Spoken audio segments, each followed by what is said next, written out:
الفرق بين كريم مينك الاصلي والتقليد. الاصلي جايباه من الصيدلية، والتقليد جايباه من محل مستحضرات تجميل. السعر 35 وده برضو ب35،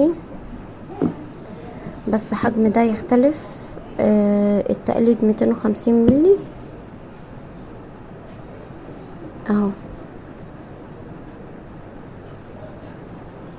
250 ملي، وموجود تاريخ الصلاحية كمان والكود. بس ده التقليد، هنعرف مع بعض ازاي ده التقليد.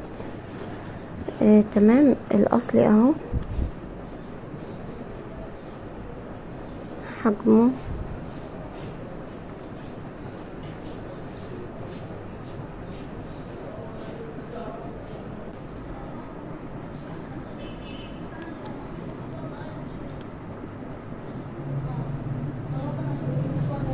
125 ملي، حجم الاصلي 125 ملي.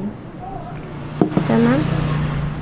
هتفرقي ما بينهم ازاي؟ الاصلي بصوا يا جماعة، كلمة مينك محفورة لجوه، وفي حرف تي ام دي برضو محفورة لجوه. تمام. لما تيجي تقلبيه هتلاقي هنا الكود وتاريخ الصلاحية وكلمة دي ار شبراويشي، دكتور الشبراويشي. تمام. اي منتجات منك تشتريها اتأكدي ان محفور عليها دي ار شبراويشي وتكون بارزة لبره. لو ما لقيتيش الكلمة المحفورة دي ار شبراويشي ما تشتريش المنتج ده. تمام. يبقى ده الاصلي، وهنا محفور نوع العبوة والرقم بتاعها، وادي الكود وتاريخ الصلاحية.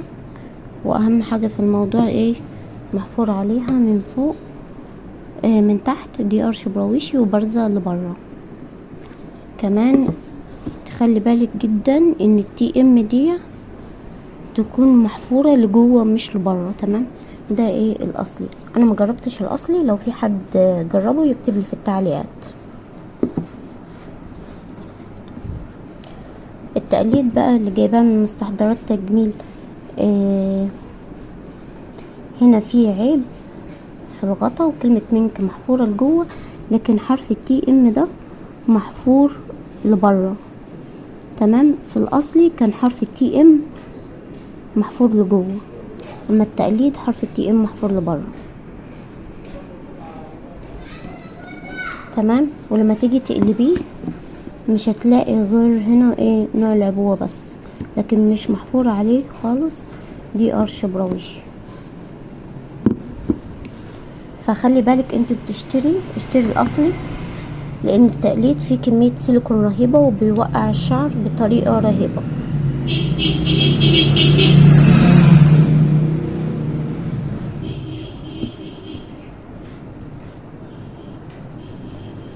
التقليد فيه كمية سيليكون رهيبة وبيوقع الشعر بطريقة رهيبة.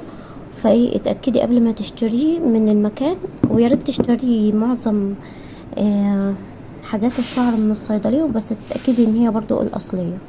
تمام. يبقى ده التقليد حرف التي ام لبره ومش محفور عليه دي ار شبراويشي، بيوقع الشعر وفيه كمية سيليكون كبيرة. الاصلي حرف التي ام محفور لجوه مش لبره، وكمان ايه؟